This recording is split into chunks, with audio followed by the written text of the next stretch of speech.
আমার সাথে যেরকম হবে আমি ভাবতেই পারিনি। নমস্কার, আমি সঙ্গীতা।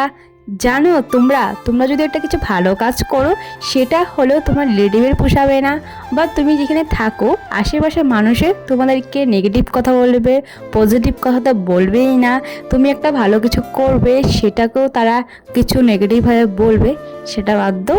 আমি বলছি, আমার হলো প্রোগ্রাম আছে ডান্সের, তার জন্য আমি ডান্সটা রিহার্সাল করেছি খুব সুন্দর করে। তোমার সাথে শেয়ার করব আমি কি ডান্স দিতে চলেছি।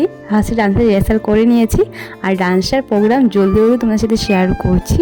তারপরে মা বানিয়েছিল খিচুড়ি, সেটা খেয়ে নিয়েছি খুব সুন্দর করে।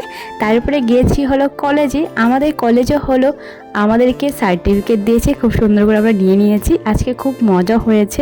আমাদের কলেজে সার্টিফিকেট দেওয়ার পরে আমাদের ডাক্তার এসেছিলো আমাদেরকে চেক আপ করার জন্য, সেটা আমরা চেক আপ করেছি। কত মানুষ এসে আমাদের সাথে মিলেছে, কথাবার্তা বলেছে। তারপরে সন্ধ্যাটাই বানিয়েছিলাম পাস্তা, সেটা খেয়ে নিয়েছি। সো আজকের জন্য বাই, দেখা হচ্ছে নেক্সট ভিডিওতে। By everyone, tata. ভালো থাকবেন, সুস্থ থাকবেন, tata, bye bye, Radhe Radhe Radhe.